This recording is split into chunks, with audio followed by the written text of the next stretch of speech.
It is time to bring in Mike Cozzi. Time to talk about sports. And the Yanks are no longer in the wild card position. Really? They're Yep. not? Nope. I must have a different standings than you. No, I'm looking at the story right here.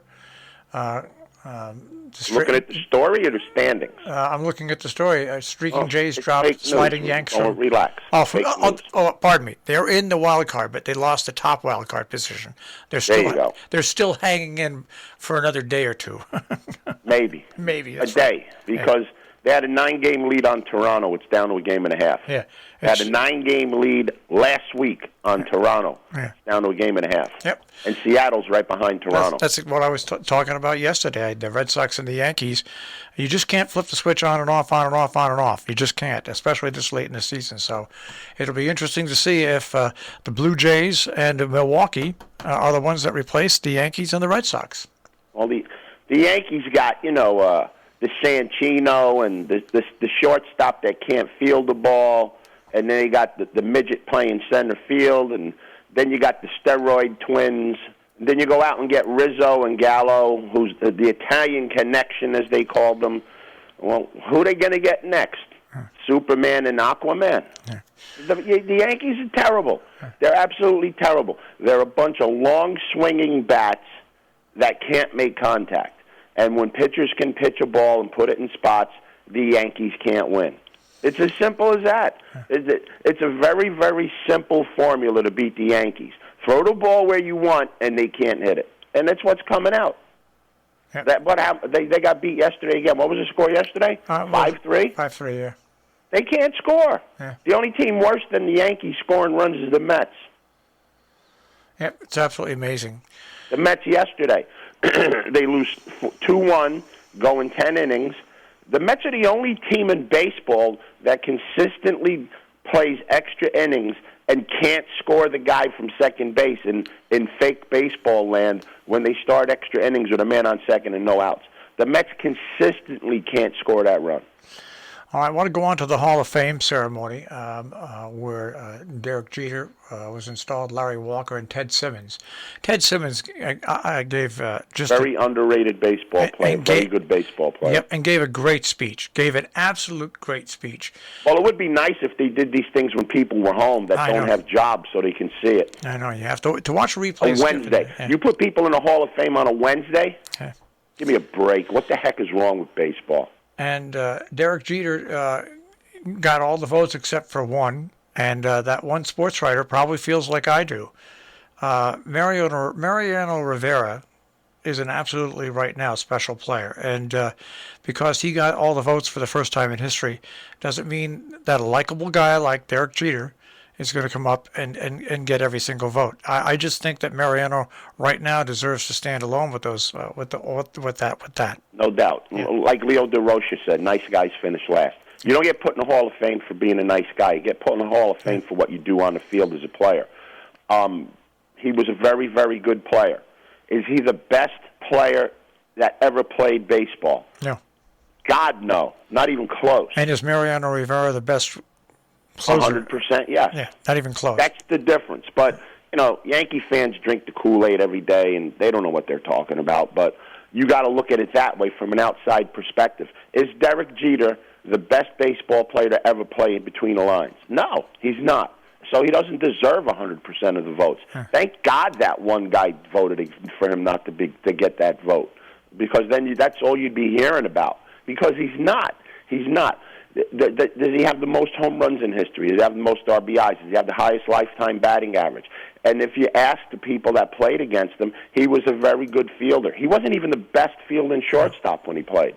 And people are saying, I got sour grapes. No, I don't.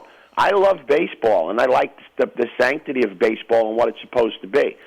To make Derek Jeter go in the Hall of Fame with 100% of the votes would be a travesty. And it's not a travesty that he's in the Hall of Fame, but he deserves to be in the Hall of Fame. That's exactly right. He just doesn't deserve to be in with 100% of the votes. Yeah, no way. Yeah, Mariano Rivera, for anybody that's watched him pitch and got to see him pitch, it really is almost a once-in-a-lifetime thing. You just don't see one guy with one pitch be that successful for that long. If you want to see how successful Mariano Rivera was, All you have to do is watch baseball. Pick any game you want and watch all these people that they call themselves pitchers and relief pitchers come in and pitch and look at their stats and look at their production.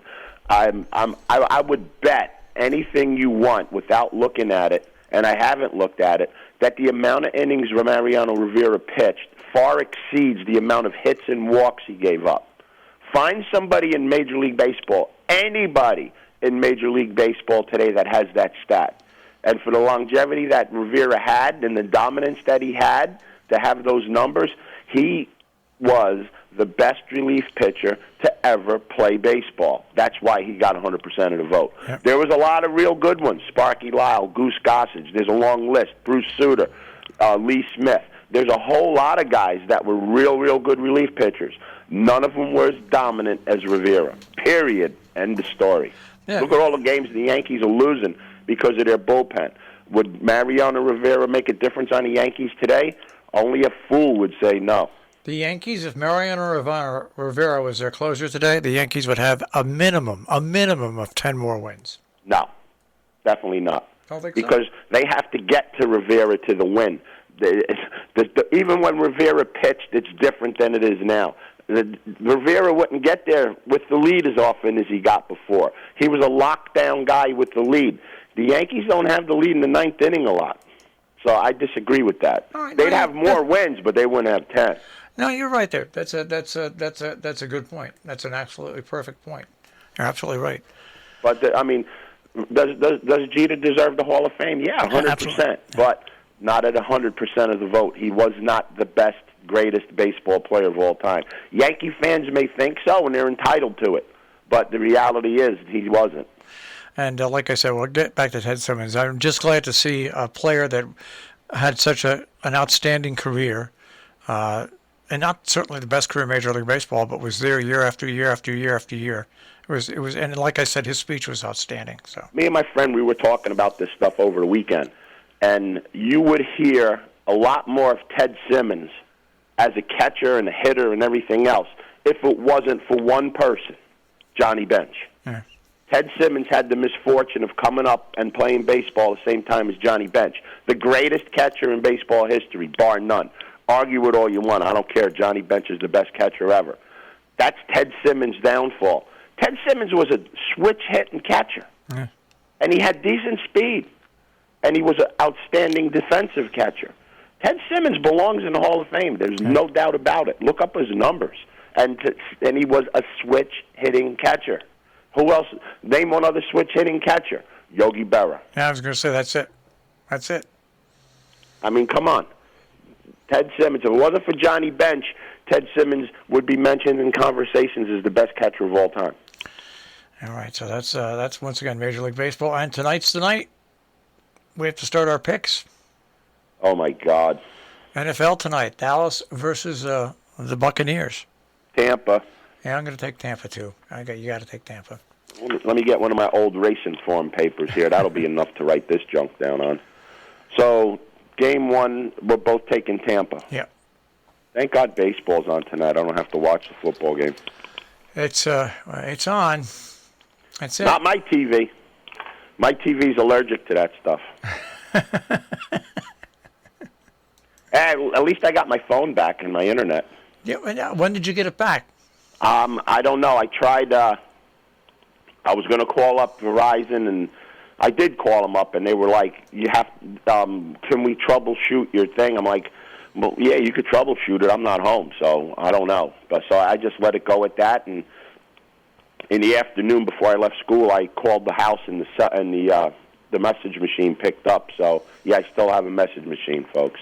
It picked up, so I assumed it was working. And when I got home yesterday, it was working. So. All right. Any racing today to talk about? Big Brother shut it off. Any racing to talk about today? No.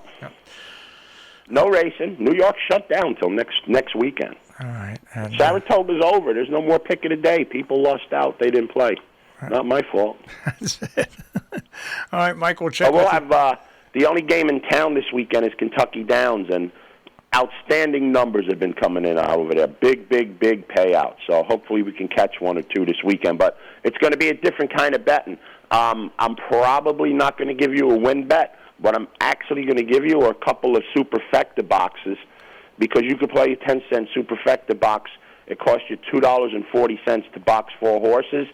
They had one the other day for $2.40. You won $3,600. Not bad. That's a pretty good return. That's a very good return. All right. Well, we'll check with you tomorrow, Mike. You got it, guys. Have a great day. Take care. Mike Cozzi with a check on sports this morning here on the Breakfast Club on Robin Hood Radio.